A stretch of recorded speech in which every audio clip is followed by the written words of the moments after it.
दोस्तों, क्या आपने कभी ये सोचा है कि कब्रिस्तान हो या शमशान घाट हो, यहाँ पर लोग मुर्दा बन करके जब जाते हैं तो वापस नहीं आते। लेकिन क्या आपने ये सोचा कि ज़िंदा 9 साला लड़की एक शमशान घाट में पीने का पानी के लिए जाती है लेकिन वापस लौट करके नहीं आती। बाद में पता ये चलता है कि उसी शमशान घाट के पुजारी ने अपने 4 साथियों के साथ मिलकर 9 साला कमसिन लड़की का रेप करके उसे मार डाला और फिर उसे जला करके ख़त्म कर दिया। आदाब नाजरीन, दिल्ली के कैंटोनमेंट एरिया में एक ऐसी वारदात पेश आई दिल को दहला देने वाली कि जिसे सुन करके हर कलेजा रखने वाले इंसान का कलेजा फट पड़ेगा। 9 साल की कमसिन दलित लड़की एक शमशान घाट में पानी पीने के लिए जाती है और पीने का पानी लेने के लिए जाती है, जिसके बाद लौट करके नहीं आती है। तकरीबन शाम के 6 बज जाते हैं और लौट कर नहीं आती है, जिसके माँ बाप बहुत ज़्यादा परेशान होते हैं, अपनी लड़की को ढूंढते रहते हैं। लेकिन उसी इलाके के कुछ लोग जो उस शमशान घाट के पुजारी को भी जानते थे और इस लड़की के माँ बाप को भी जानते थे, वो पुजारी के पास जाते हैं तो वहाँ पर एक लड़की की डेड बॉडी पड़ी हुई रहती है। उसके बाद वो देख करके उस लड़की के माँ बाप को जब इस बात की तल्ला देते हैं तो वो सब मिलकर शमशान घाट पहुंच जाते हैं, जहां पर अपनी बेटी की हालत देखते हैं। बताया जाता है कि लड़की की मां का ये कहना है कि उसने अपनी बेटी के हाथ जले हुए देखे और उसके जो होंठ थे वो नीले पड़ चुके थे, जिसके बाद उसके जिस्म पर कुछ जलने के भी निशानात मौजूद थे। जिसके बाद शमशान घाट का पुजारी राधे श्याम उन्हें ये कहता है कि आपकी लड़की यहाँ पर पानी लेने के लिए आई थी, लेकिन रेफ्रिजरेटर से इलेक्ट्रिक शॉक लगा, जिसके सबब वो फौत हो गई।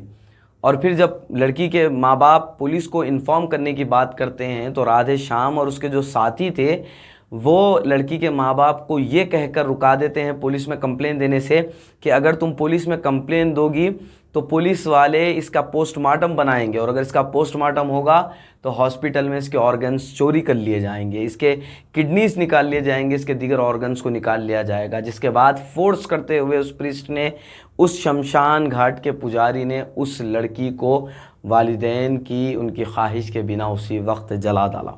वो लड़की को जला दिया गया। अब बस्ती के जो लोग थे वो यही समझ रहे थे कि हो सकता है कि इसके माँ बाप को, इस लड़की के माँ बाप को कुछ पैसे मिल गए होंगे, चूँकि ये बहुत गरीब तबके से ताल्लुक़ रखते हैं। एक तो ये लोग दलित हैं और फिर उसके बाद ये बहुत गरीब तबके से भी ताल्लुक़ रखते हैं, जिसके सबब इन्हें पैसे मिल गए होंगे, इसलिए ये लोग पुलिस में कंप्लेन नहीं दे रहे हैं। लेकिन कुछ वक्त और गुजरता है, जिसके बाद माँ बाप को ये बात समझ आती है और फिर वो लोग जब आवाज़ बुलंद करते हैं इंसाफ के लिए तो गाँव के 150 से 200 अफराद वहाँ पर जमा होते हैं और फिर एक बहुत बड़ा हंगामा होता है। जिसके बाद पुलिस को इस बात की इत्तला मिलती है। पुलिस रात 10:30 बजे पहुँचती है, जिसके बाद पुलिस तमाम तर वारदात को सुनने के बाद मकाम वारदात पहुंच करके उस पुजारी को अरेस्ट करती है और उसके साथ साथ उसके 4 साथियों को भी गिरफ़्तार कर लिया गया है।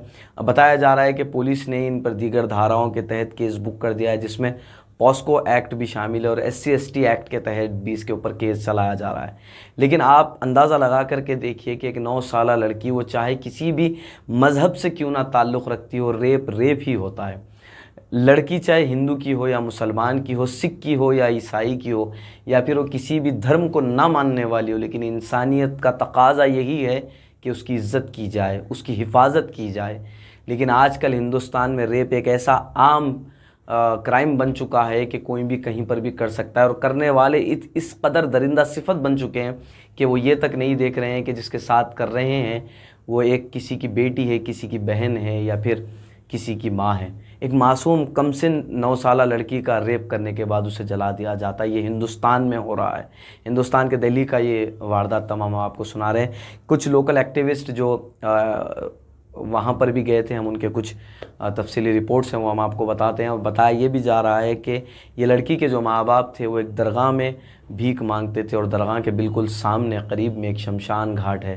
वो दरगाह से सिर्फ़ और सिर्फ शमशान घाट पानी लेने के लिए गई थी, जिसके बाद उसके साथ ये वारदात पेश आती है। आइए देखते हैं तफसीली रिपोर्ट।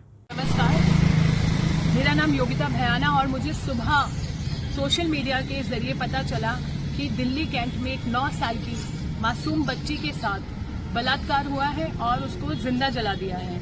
मुझसे रहा नहीं गया और मैं इमीडिएटली जब मैं पता लगाने के लिए आई, मैं पुलिस स्टेशन भी गई और जब मैं यहाँ दिल्ली कैंट में आई, उनके गांव आई, उनके घर जाने की कोशिश की तो देखा कि पूरी बैरिकेडिंग हो रखी है, किसी को आने नहीं दिया जा रहा है। तो जब मैं यहाँ पहुंची हूँ, ये घटना स्थल इस शमशान के अंदर जो कि गांव वालों का कहना है कि कल शाम को जब वो बेटी पानी लेने यहाँ आई तो उसका बलात्कार किया गया और उसे जिंदा जला दिया गया।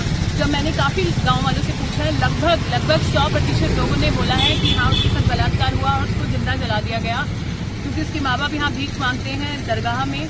और जब वो दरगाह से यहाँ पानी लेने आई, आधा घंटा वो जब नहीं लौटी वापस, तो जब माँ उसकी यहाँ आई तो उसकी बेटी आधी जली हुई थी, उसके सिर्फ पैर बचे थे छोटे। और जब उसने पूछा पंडित जी से क्या हुआ, तो पंडित जी ने बोला मैंने इसको जला दिया, क्योंकि नहीं तो उसकी किडनी और वो निकाल लेते हैं, उसके ऑर्गन्स, और अस्पताल में चीरा फाड़ी होती, आपकी बेटी को करंट लगा तो मैंने इसको यहीं पे फूंक दिया। और हैरानी की बात है, और वहाँ पर जो 4 आरोपी हैं, गाँव वालों का कहना है कि उन्होंने कन्फेस किया कि उसके साथ बलात्कार हुआ है, फिर भी हमें सुनने में आ रहा है, और माँ हमारे साथ खड़ी थी, दबाव बनाया जा रहा है कि इसको करंट लगा या उसको एक्सीडेंट बनाया जा रहा है। ये इसीलिए यहाँ पर पूरा गांव इकट्ठा हुआ है, और मैं इसी की ये पेरेंट्स से मिलने आई थी, मेरी मुलाकात तो हुई, पर अभी वो मनोस्थिति उनकी अच्छी नहीं है, उनको अस्पताल ले जाया गया है। मैं चाहती हूँ कि आप सब इस केस से जुड़िए और इस बच्ची को न्याय दिलाने में मदद कीजिए। उसके साथ जो भी हुआ है बहुत गलत हुआ है, और हमें इसकी तह तक जाना चाहिए। आई थिंक CBI इंक्वायरी होनी चाहिए और इसको न्याय मिलना चाहिए।